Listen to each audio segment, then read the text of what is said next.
Thank you. Thanks.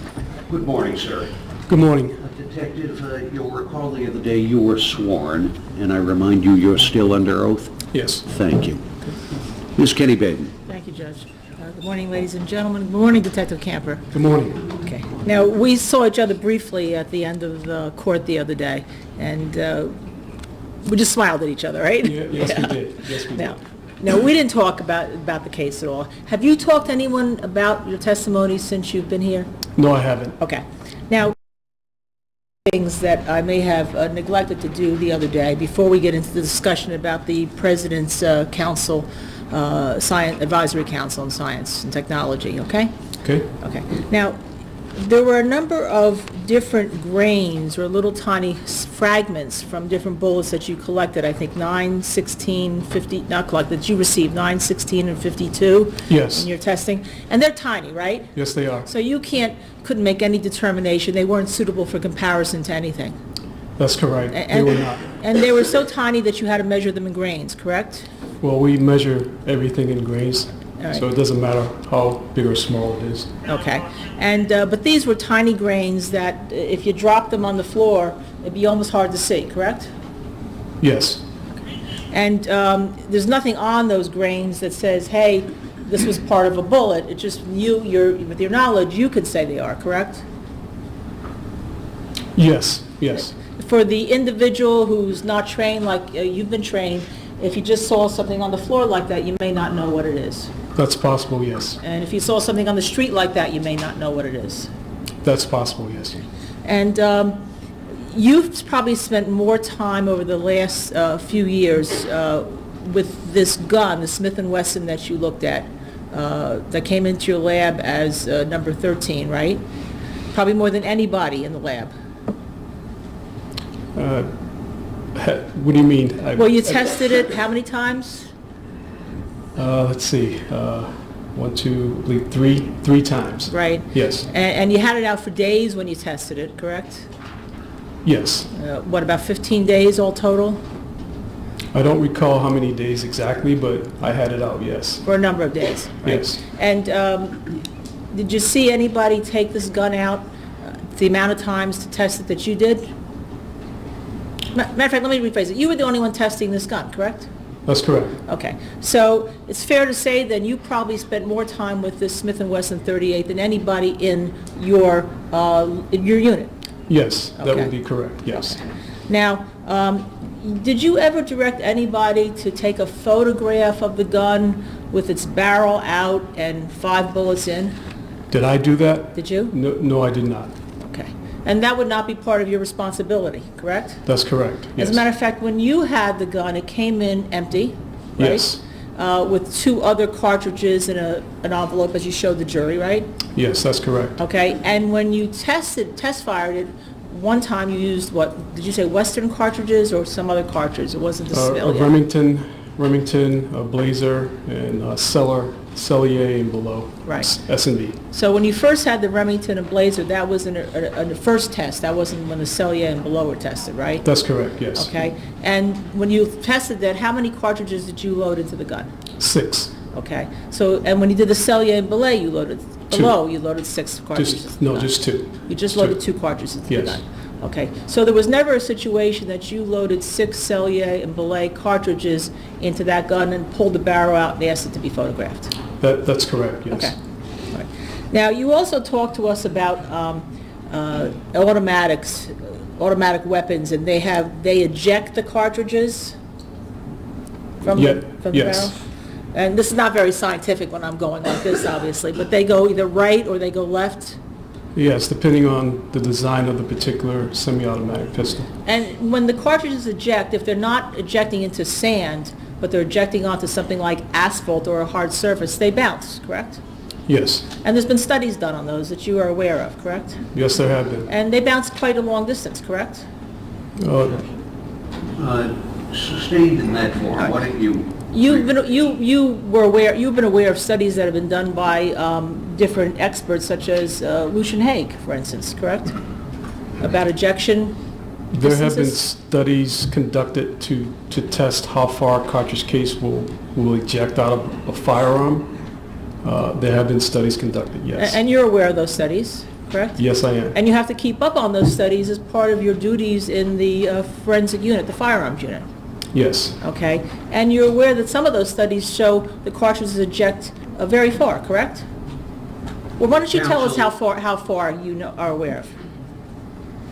they can eject anywhere from, say, 6 feet to maybe 10 feet, I believe, approximately. Okay. And then are there studies done if they eject that far, whether or not they can bounce after that?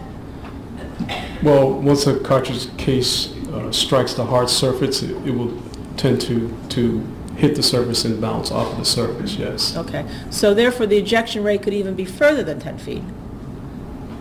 When it finally comes to rest, it could be further than that, yes. 15 feet? It's possible, yes. Okay. 16 feet? It depends on, No, overruled.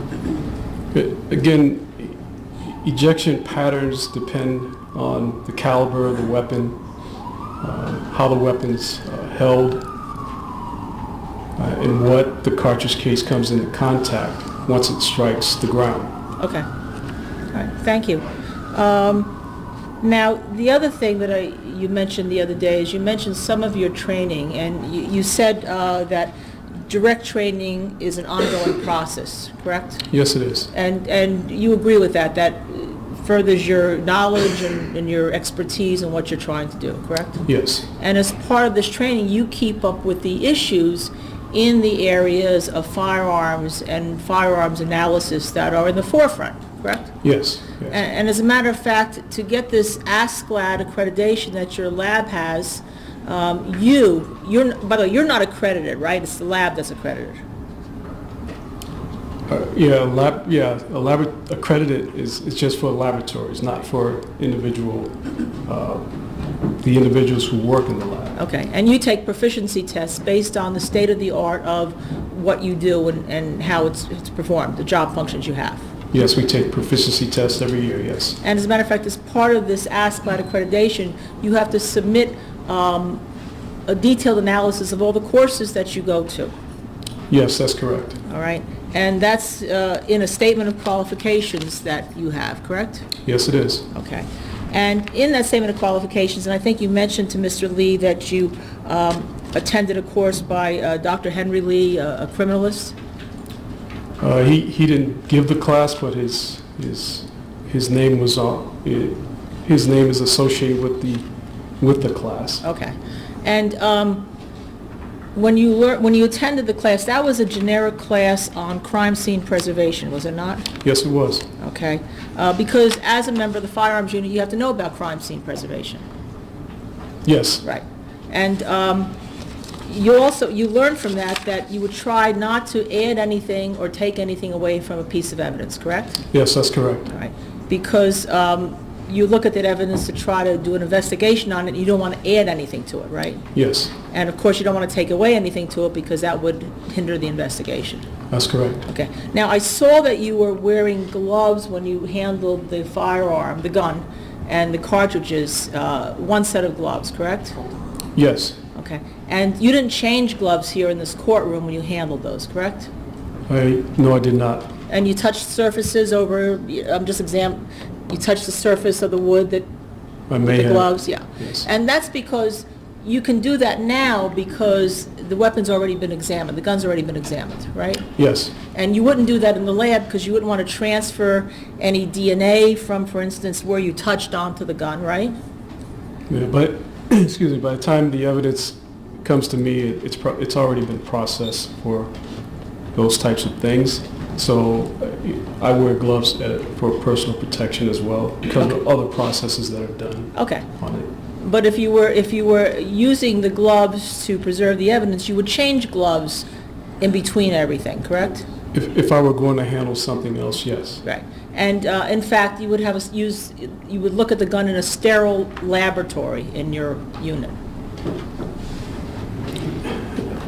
I wouldn't necessarily call it a sterile Okay. place. It's a firearms unit, so I wouldn't call it that. Now, are you aware, now you testified the gun on January 6, 2014, right? I believe so. And then you testified it on April, just see if I can get this, March 2nd or March 3rd, 2015, right? It was testified in 2015, yes. Right, at the beginning of March would sound right? Yes, it does. Okay. And do you know when, in relation to your testing, this gun went to the different division in your laboratory, the fingerprint division, the latent print unit is called for fingerprints, or the DNA unit? I believe it would have been sometime in 2013, but I'm not completely sure. I'd Okay. have to look at it. But in any event, because you didn't know, you wore gloves to protect whatever on that gun? Yes. Okay. All right. Now, let's talk about where we left off the other day with, or we started to get into a new area, the area of the hot topics, for instance, in your area of firearms identification. And you mentioned to Mr. Lee something called the PCAST report, correct? Yes. And that was the President's Council of Advisors in Science and Technology? That's correct. Okay. Your Honor, may I have this marked for identification? I've already shown it to Mr. Lee. You may. Double Q for him.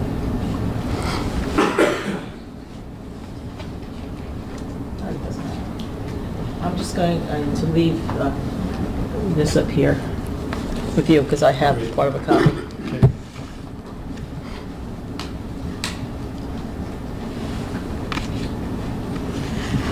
And that double Q that's in front of you, that's the report that you were discussing with Mr. Lee, correct? Yes. And it involves a number of areas of forensic disciplines in the courtroom, correct? Yes, it does. And one of the disciplines is firearms identification, right? Yes. Okay. And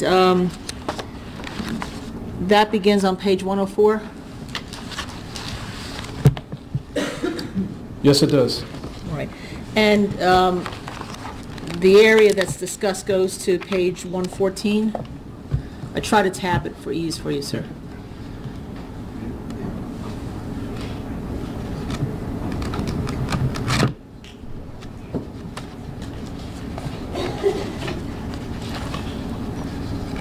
Yes, it does. Page 114. Right. And then, again, I try to tab it for ease, and the documents or studies that the President's Council looked at for Advisors for Science and Technology reviewed a lot of different studies and documents, correct? Yeah, there's a lot of studies listed here, yes? Okay. I think if you go to the first blue tab, that should begin the firearms section? Yes. Okay. And what page is that? Page 56. And what number of studies did they start with, they looked at? It's marked 1201. I'll see you at sidebar. Report, in order to be able to discuss it to this jury, correct? Yes, I have. All right. As a matter of fact, you took some courses in your statement of qualifications regarding the issue of false positive and false negative error rates in cartridge case comparison, correct? That's correct. And that specifically, that was before the PCAST report, correct? 2015 you took the courses? Yes, that's correct. Right. But the area that you discussed with Mr. Lee in PCAST has been an area that's been looked at or been a hot topic in the firearms analysis comparison community for about 10 years, correct? No, overruled. I don't think it's been the past 10 years. I think it's been around for a number of years. May even be longer? Longer than that, yes. Right. And as a matter of fact, when you say that it may even be longer, you're aware of the fact that this whole issue started about 1959 with a study by a man named Biasati? Yes. Okay. And you're aware that Mr. Alfred A. Biasotti, you're aware of that study, correct? Yes, I am. Okay? And you're aware that this whole discussion started because he did a huge study that found that 15 to 20% of the striae on bullets fired from different .38 special Smith & Wesson revolvers matched, correct? The objection's overruled. I don't believe that that's what the study reported. Mr. Biasotti was trying to come up with a more objective way of articulating what an identification was with respect to bullets. And in his study, it's called consecutive matching striae. When a bullet goes down the barrel of a weapon, it's scratched by the interior surface. It leaves a series of scratches that run from the base of the bullet towards the nose. It's sort of like a barcode pattern. And in his study, one of the conclusions was that if you had two weapons and you fired both of the weapons and you did a comparison of the striations on the land impressions, that you wouldn't get more than 4 consecutive matching line between two marks or two bullets that were fired from different guns. And so he developed an identification criteria that stated that if there were a run of 6 consecutive lines, that would be sufficient to make an identification that a bullet was fired from a particular barrel. Is that standard of 6 consecutive lines or striae, is that the standard used in the firearms community to determine whether there is a match? Well, there are some members of the firearms community that do use consecutive matching striae to make a determination that 2 bullets were fired from the same firearm, but the majority of firearm examiners just use traditional pattern matching. Okay. So there's a different standard that's used in the community, not one standard in the firearms community. With respect to bullet comparisons,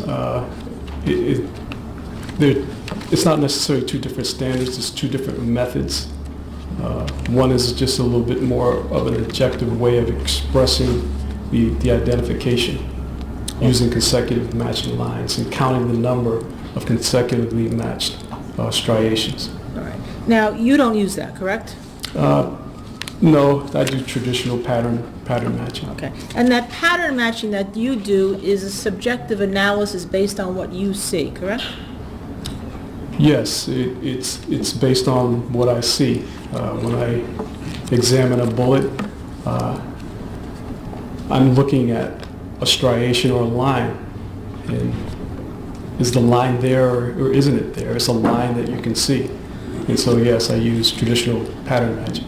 But in this discussion, there doesn't have to be a certain amount of striae or lines that match, is there? Again, no. What you're doing is you're comparing 2 sets of 2 marks, and essentially you're trying to line up a pattern of a series of striations between two marks. Right. But there's no agreement in the community about how many lines have to match up before you can declare it a match. Well, we have a criteria in the AFTI theory of identification, which states that there have to be sufficient agreement of individual characteristics. And in order for us to meet that level, that agreement has to exceed agreement that can be found between two say, bullets that were fired from different firearms. And it has to be consistent with bullets that were fired from the same firearm. So bullets, when they're fired down the barrel of a weapon, they all are marked, or they all can have striated marks, but it's the arrangement of the striated marks which allows us to determine or separate, bullets, or make a determination if a bullet was fired from the same firearm or fired from a different firearm. Again, they all have striations, but it's the arrangement within the striations that allow us to differentiate a bullet fired from different guns. That's great. And you mentioned AFTI, and as a matter of fact, Part 3 of the AFTI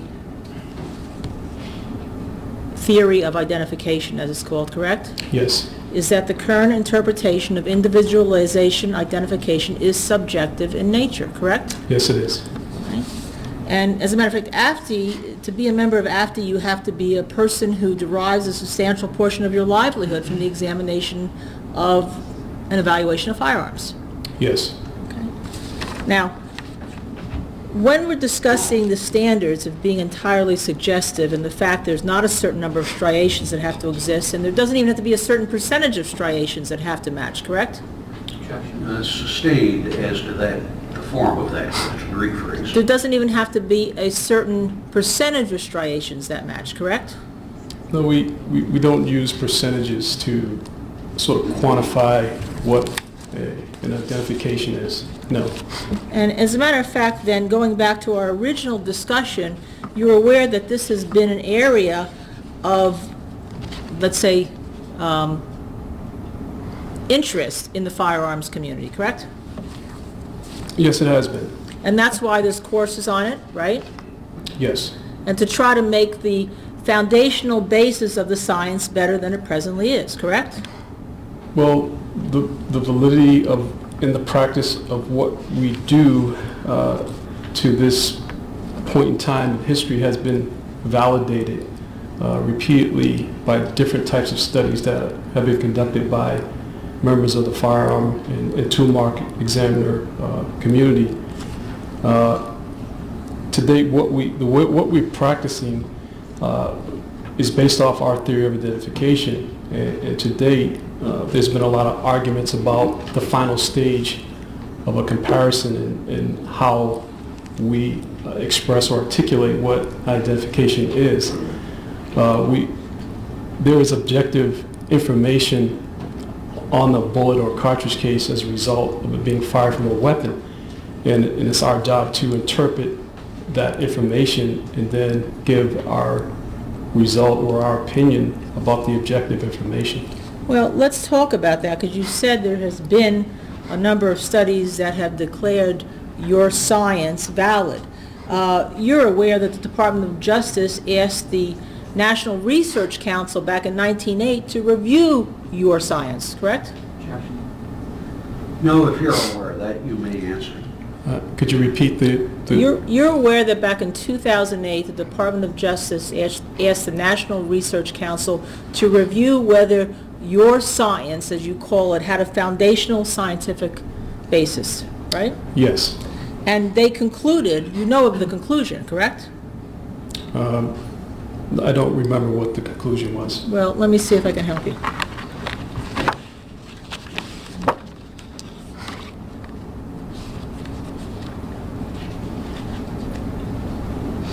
Smart identification.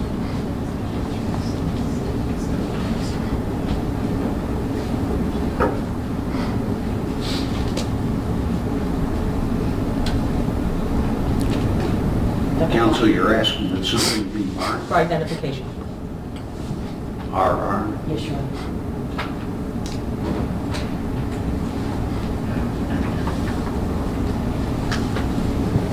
Detective Camper, I'm going to show you something that's been marked for identification entitled ballistic imaging, right? I asked you to look at it and see if that helps recall or refresh your recollection as to what the conclusion of the council was in 2008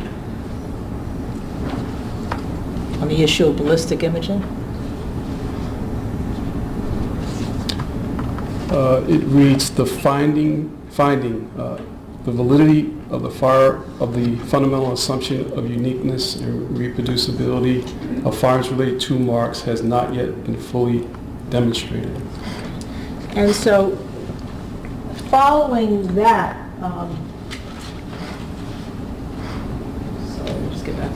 following that report, you're aware that there was a subsequent report by the National Academies of Science on the issue of whether or not there was validity to scientific foundational validity to your area that you practice, correct?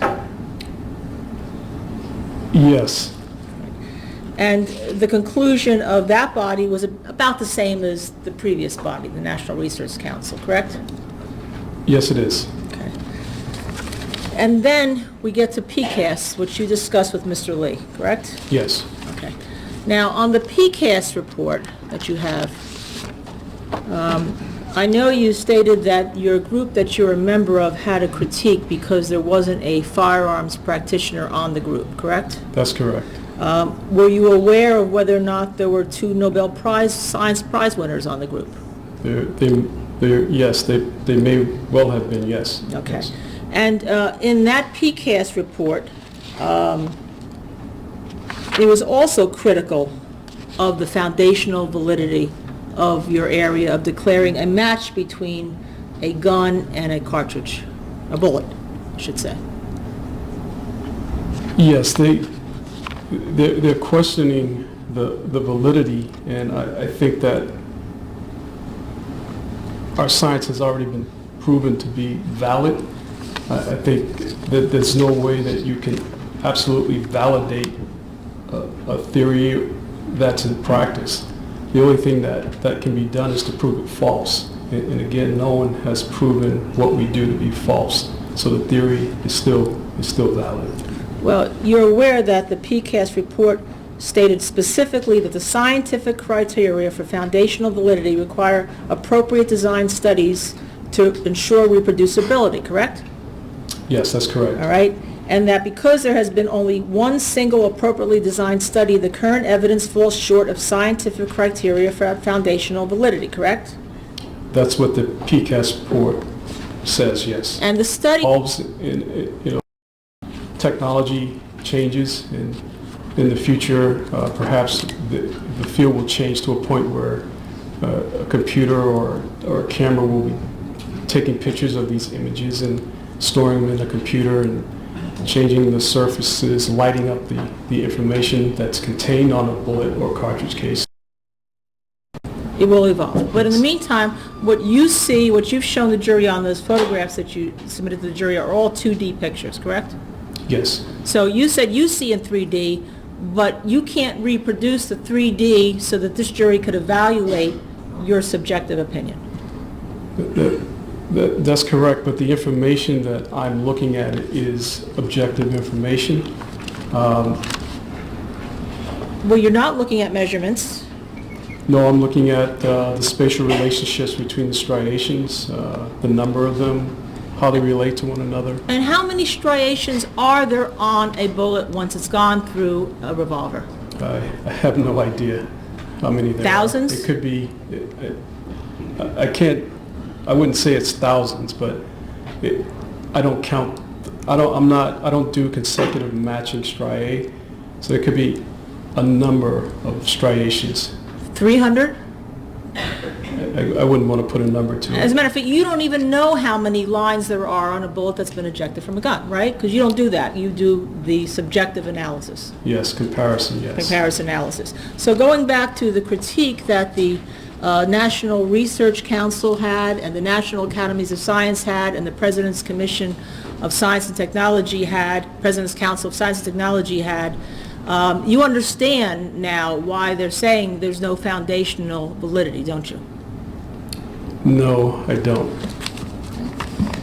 Because that's because you practice without any measurements that can be evaluated, reproduced by a third party.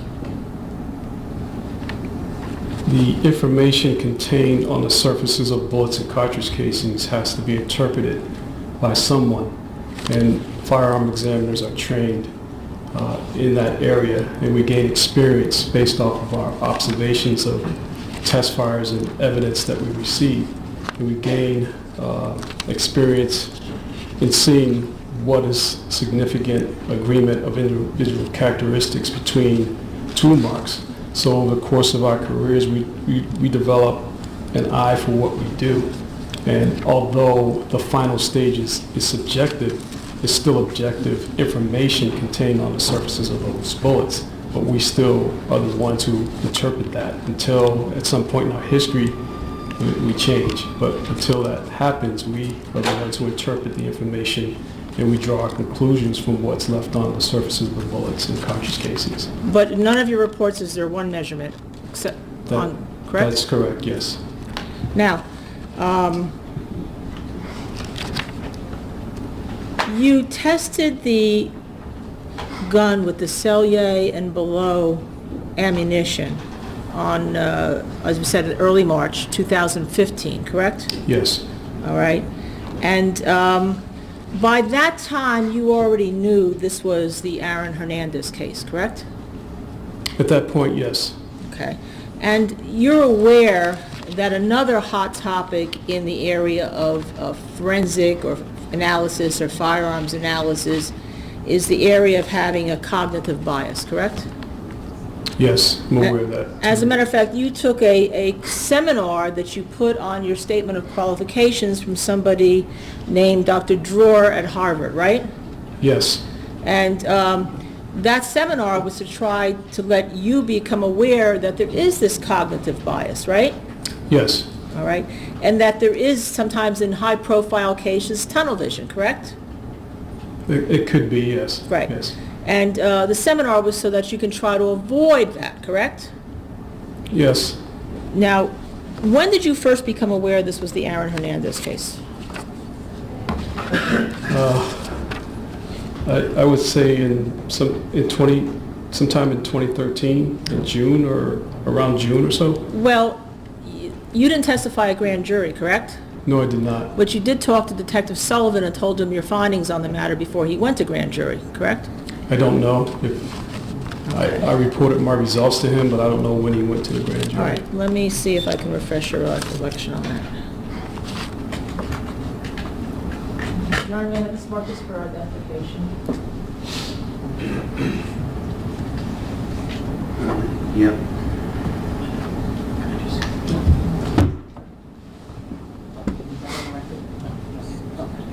That's for identification.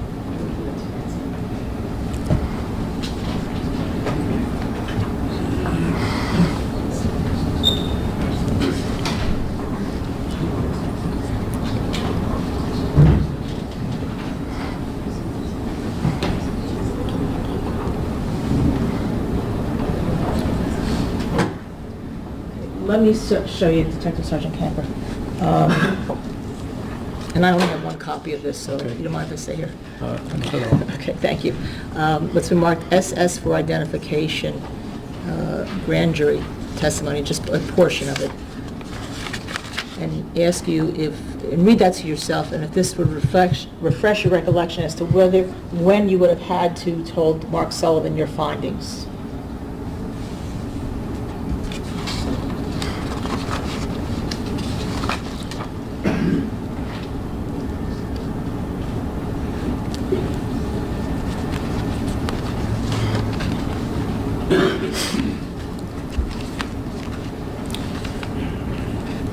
Okay, the exhibit has a date of January 31st, 2014. Overruled. If you can say, if that refreshes your memory as to when you communicated results, you may answer. No, it does not. Hypothetically, if Detective Sullivan testified before the grand jury on January 31st, Overruled. 2000, what did you say, 13?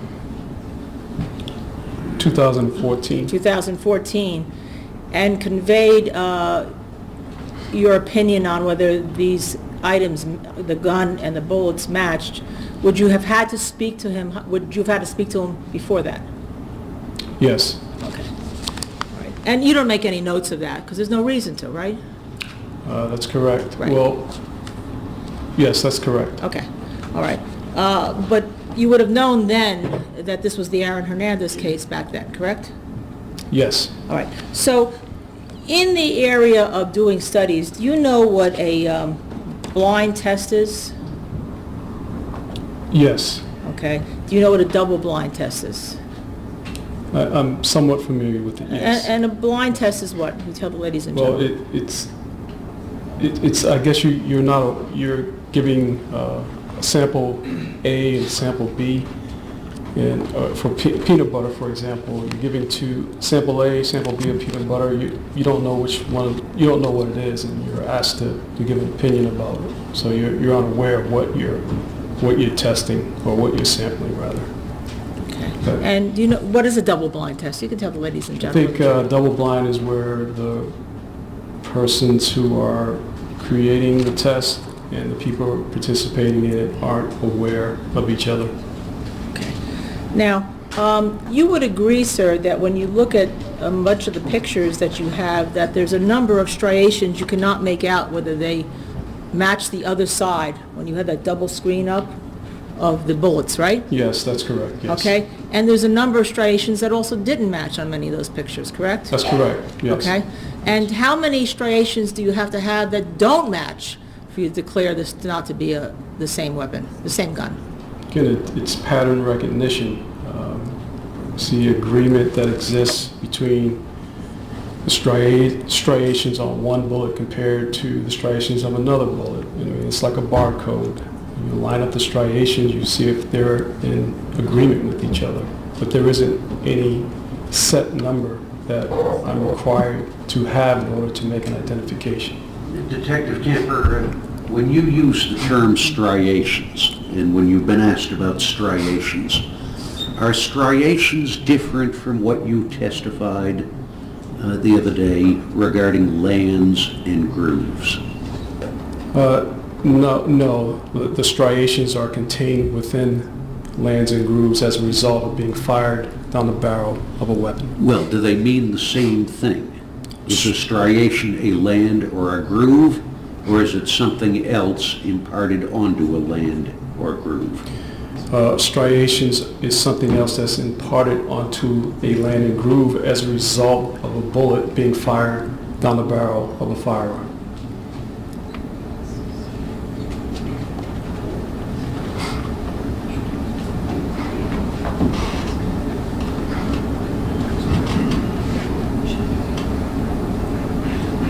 Your Honor, I have a copy of 234B. I don't want to have it written on. So we've made a copy, and Mr. Lee agrees this is a copy. Do you want to mark this as a sub-exhibit, a separate exhibit? I'm sorry, could you hand it up, please? I'd just like to make sure that we know what number exhibit that is a copy of. 234. I asked that before.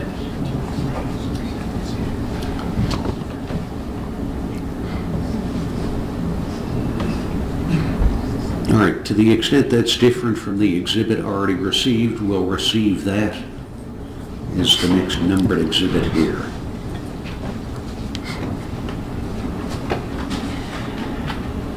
Exhibit 237. 237.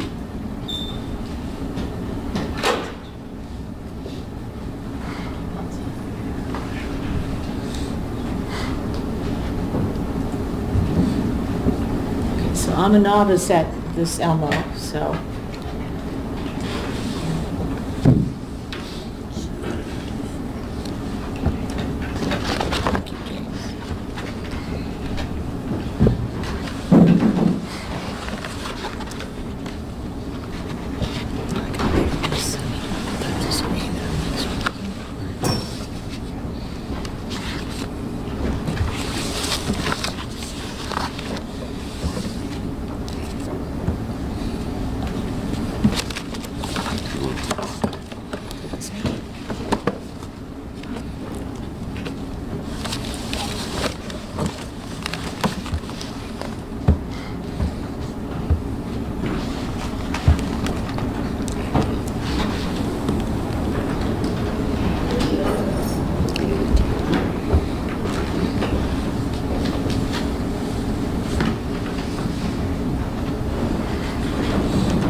Getting an inferiority complex, Your Honor, it doesn't like me.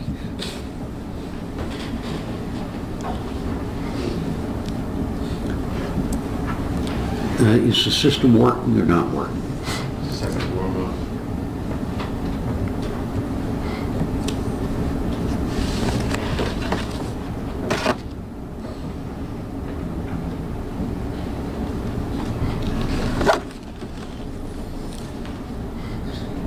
No, it has to warm up. Just say it after warm-up. Sorry, Detective Camper. Sorry, ladies and gentlemen. Okay.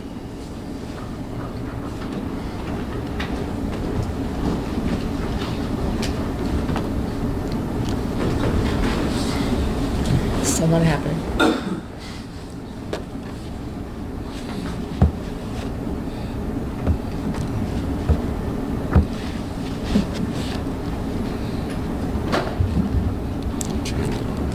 You know, Your Honor, I can do it with the old-fashioned way, and then we can just show it.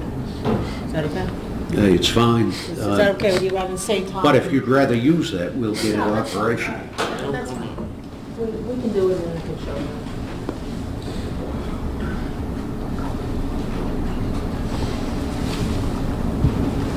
I'm showing you, sir, what we have marked as 237, okay? And again, I apologize for the delay, okay? And this is the one of the 2015 comparisons that you did, that you said matched. And could you refresh us as to what it is?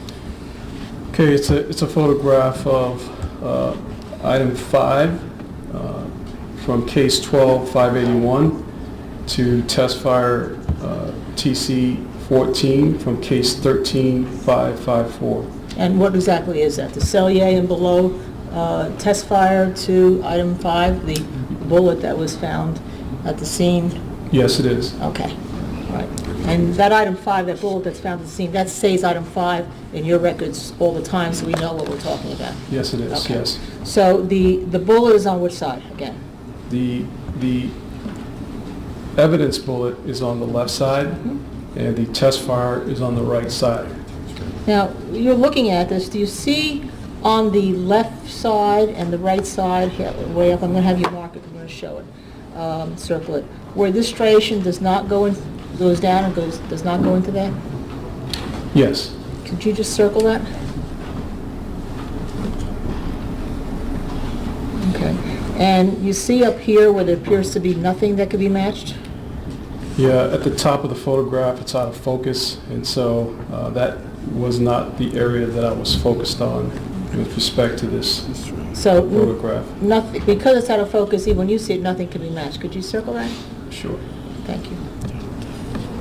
And orange. And then also you see this striation here, which does not appear to line up to the copper on the other side? Sure. And there's other examples like that in this, Yes, yes, correct? there is, yes. Okay. All right.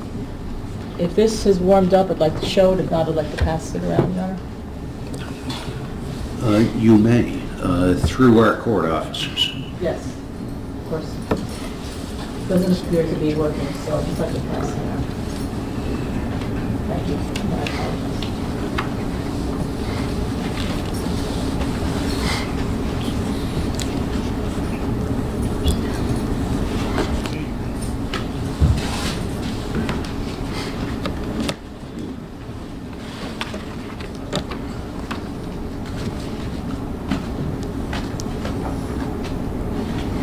Counsel, anything further?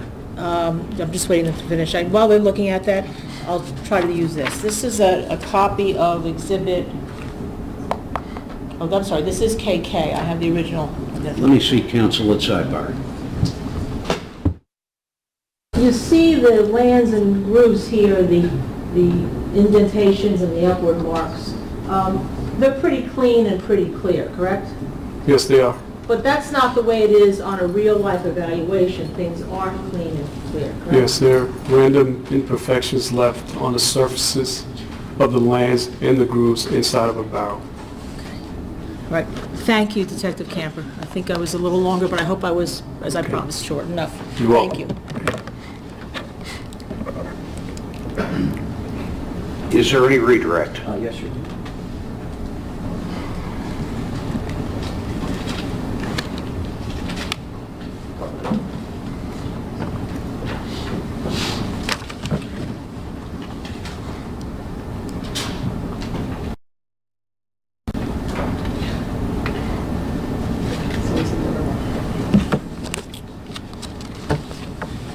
Detective Camper, when Ms. Kenny BADEN asked you some questions about scientific validity, do you recall her use of that terminology? Yes. Okay. And in the field of ballistics as well as other fields, other sciences, that term, validity, has a specific meaning. Isn't that correct? Yes. Okay. We're not talking about the everyday use of whether something's valid or invalid, correct? Yes. And scientific validity basically means how do you know when camper's right or wrong, correct? Sustained. When you use the term validity in the context of the work that you do, Detective Camper, what does it mean?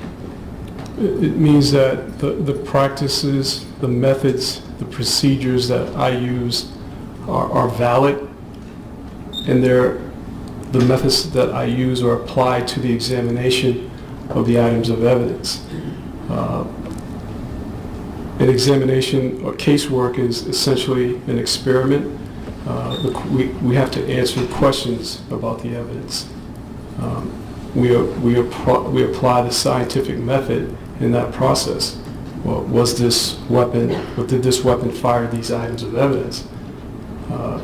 We start off examining the class characteristics. We move into individual characteristics. We document the objectable information that we see, and it's all testable. What I've done in this case is all testable. All of the information is available so that you can see how I end up reaching my conclusion. In other words, whether your science leads to predictable results, Yes. or whether there's a way to tell whether you're correct or incorrect. What we do leads to a predictable result based off of all of the information and data that is observed during the examination. And have you participated, in addition to the Ames laboratory study, in other studies to determine whether you could achieve predictable results based upon your examination of ballistics evidence and a gun? Yes, we are given a proficiency test on a yearly basis, and so are a number of other examiners throughout the world. So I think that would probably be the best measure of our error rate with respect to what we do, in my opinion. And in particular, have you participated in a proficiency test in which you were given a number of guns that were sequentially came off of a assembly line? That wasn't a proficiency test. That was just a validation study. I participated in what's called high point slide, a study where we were given 10 consecutively manufactured slides, and we were given a set of test-fired cartridge casings from each slide, and we were asked to determine or to identify each cartridge case to the particular weapon or slide that it was fired from. And those were guns that came off literally one after the other off the manufacturing assembly line, is that correct? Yes, that's correct. And were you able to correctly match all the fired projectiles from those weapons that came off sequentially from that manufacturing line? Yes, I was able to correctly identify all of the fired cartridge casings back to the slide that they were fired from. And the PCAST criticisms, to the extent that there were any, were in whether those studies that they looked at adequately tested the predictability of the results. Is that correct? That's correct. Okay. So, for instance, in the study that you just described and participated in, PCAST had some sort of criticism about how that study was conducted. Yes. Okay. So when they talk about validity, they're not talking about whether you're engaged in junk science. It's whether... Objection. He's testifying for the witness. Thank you. He's testifying for the witness. Objection. So you're objecting because the question is leading. Yes. Sustained. The Ames laboratory study that you participated in, though, is a study that the PCAST group cited with approval. Is that correct? Yes. And that's the error rate to be, what was the error rate again? For false identification, it was less than 1%. For false eliminations, it was approximately 1%. Now, your work in the Boston Police Department firearms analysis unit, once it's complete, is it subject to any review? Yes. And what kind of review is it subject to once you've completed that work?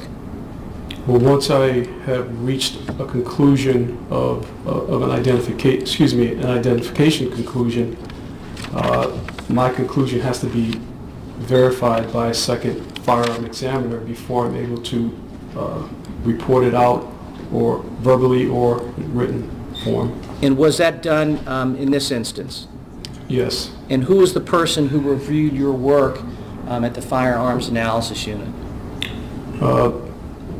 There were two people who reviewed my work, Detective Martin Leiden and criminalist Christopher Finn. And can your report issue if there is disagreement by the people who engage in the oversight of your work? No, I cannot issue a report. And did you issue reports in this case? Yes, it did. Reporting what you had previously testified to regarding your opinions regarding whether the 4 pieces of ballistics evidence, 5, 7, 15, and 27, were fired from the same weapon and subsequently from the .38 caliber Smith & Wesson revolver. That's correct. Now,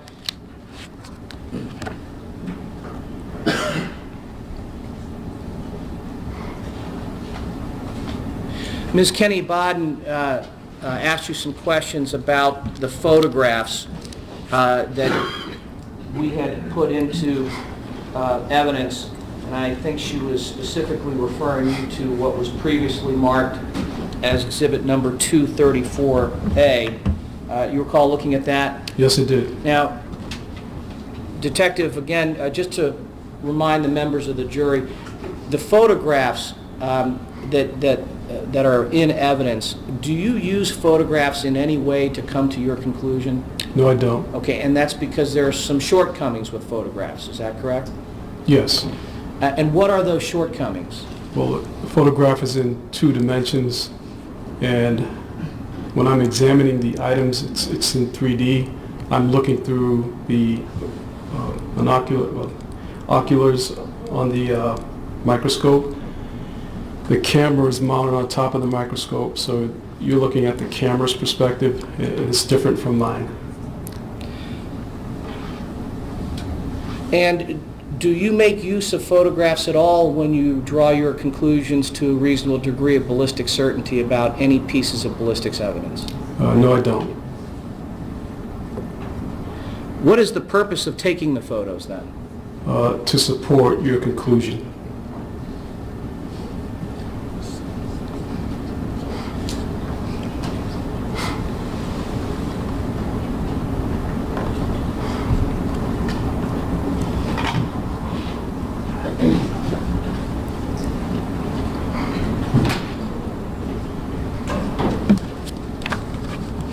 Thank you, Detective Camp. You're welcome. You may.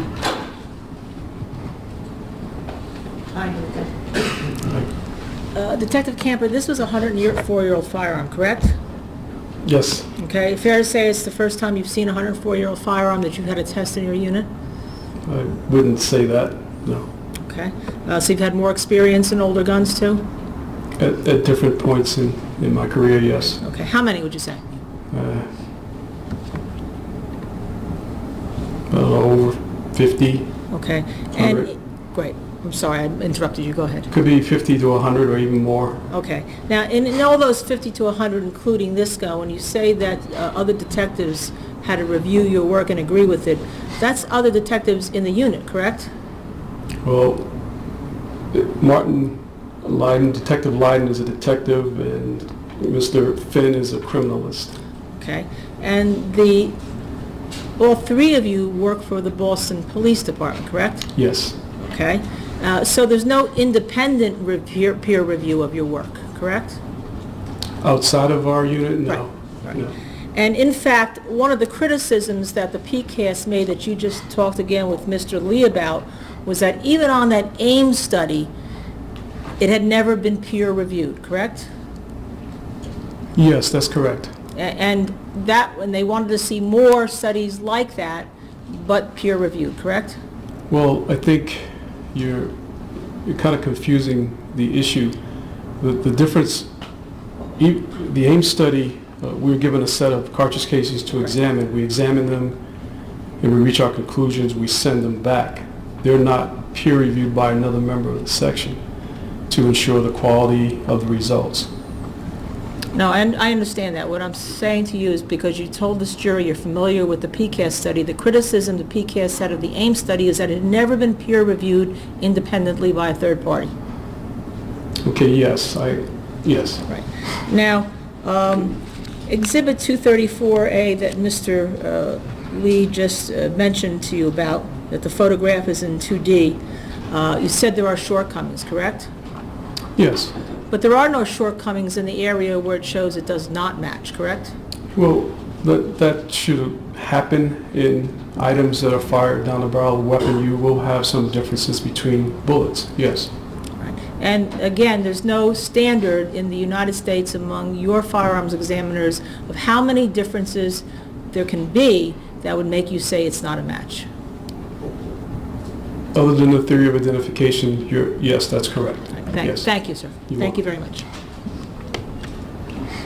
Detective, thank you, sir. Okay. You may step down. Please watch your step.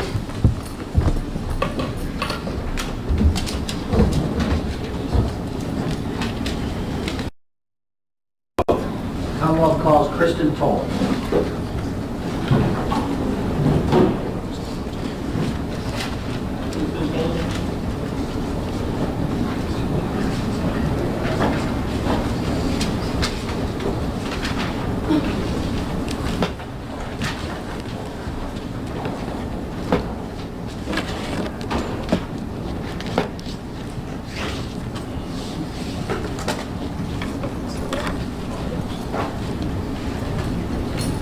You solemnly swear the testimony you give this court and jury and these now pending between the Commonwealth and the defendant at the bar shall be the truth, the whole truth, and nothing but the truth, help you God? Yes. Thank you. Watch still. Have a seat right here. Thanks.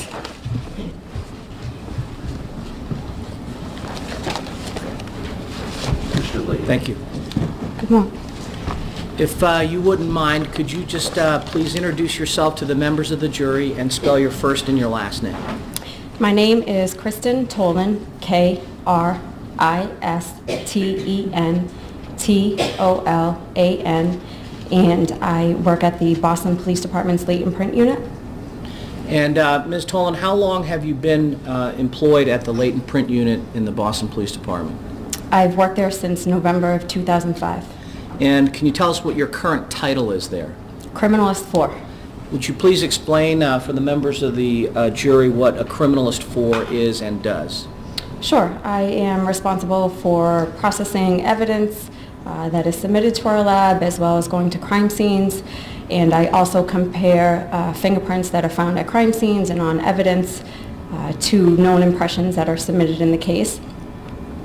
I am also a technical lead in the unit, which is the same as a supervisor, and I maintain the comparison training program as well as administrative duties. And Ms. Tolan, how long have you been serving in that role as a criminalist 4?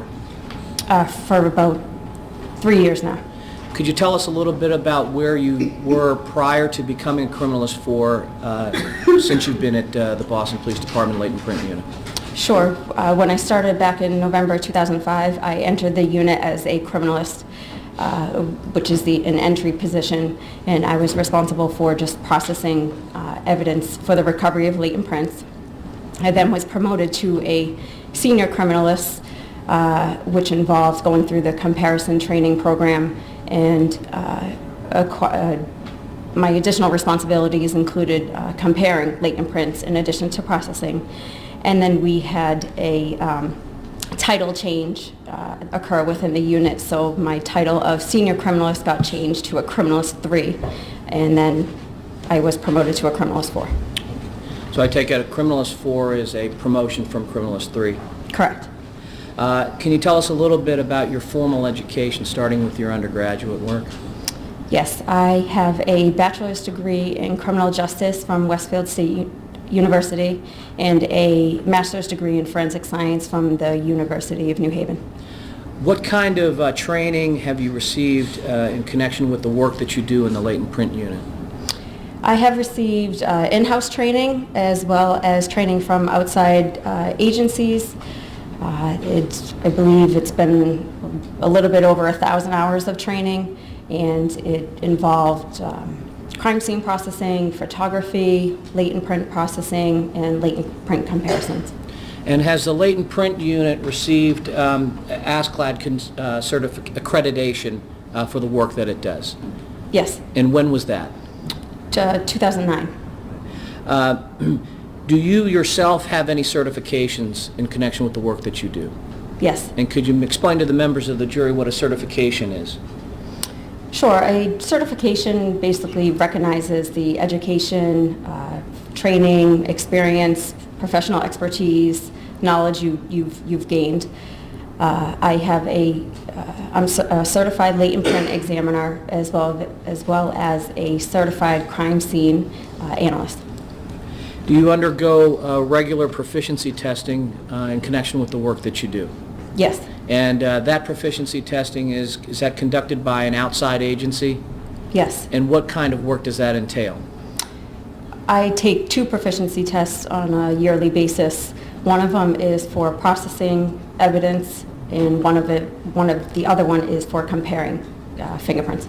And is the proficiency test, is it fair to say you get a number of question samples and a known sample, and you're trying to determine whether there is an identification? Yes. Do you get the results of your proficiency testing? Yes. All right. And have you ever failed a proficiency test before? I have not. We've had some prior testimony about fingerprints, so I don't want to go through the entire thing, but I do want to ask you for some specific questions. What is a fingerprint primarily composed of? That is, what elements are part of a fingerprint? Fingerprints are mostly made up of sweat, which is about 98-99% water, and then the other 1% to 2% can be foreign material or oils. And when we talk about friction ridge detail or friction ridge skin, what are we talking about there? It is the detail that can be found on your fingertips, your palms, your feet. What is the difference between an inked fingerprint and, for instance, a latent fingerprint? A latent fingerprint is a type of fingerprint. A latent fingerprint generally needs further processing or methods in order for it to be seen, and a known impression or a known fingerprint is a fingerprint that would be taken in a controlled setting, basically taken, you would put the fingerprint in ink, black ink, and then roll it onto a white piece of paper. Can you give us an example or two of a latent fingerprint?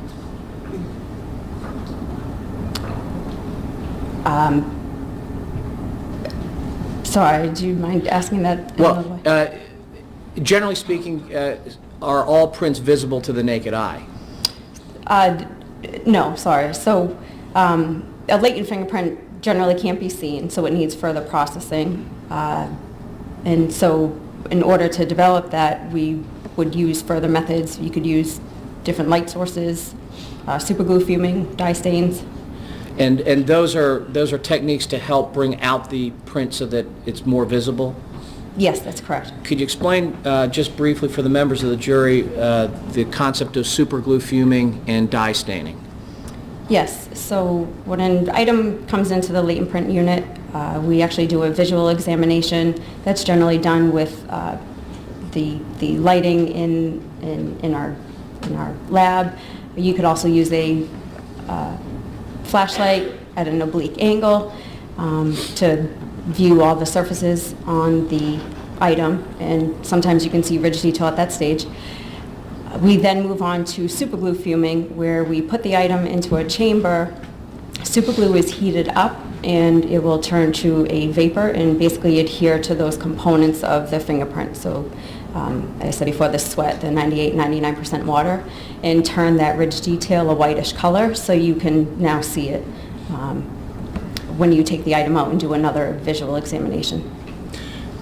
Do you have the ability at the Boston Police Department to do superglue fuming out in the field, that is away from the laboratory? Yes. And how is that typically done? We actually have portable superglue fume chambers where we can set up a tent out in the field or at a crime scene, and we have a heating source, the superglue, and we can place the item into a tent in superglue fume, or we actually have a portable device that kind of looks like a barbecue lighter where the heating element is attached to it, and then there's a superglue cartridge placed on top of the heating element, and we kind of turn it on, and the superglue vapors will heat up and come out. So we're able to wave the wand over the item or the surface that we want to fume. And that might be in the instance of an item that's really big. Yes, that we may not be able to come bring it back to the lab. Mr. Lee, would this be an appropriate point to pause? It would, Judge. All right, we've reached the lunch recess. We'll resume at 2 p.m.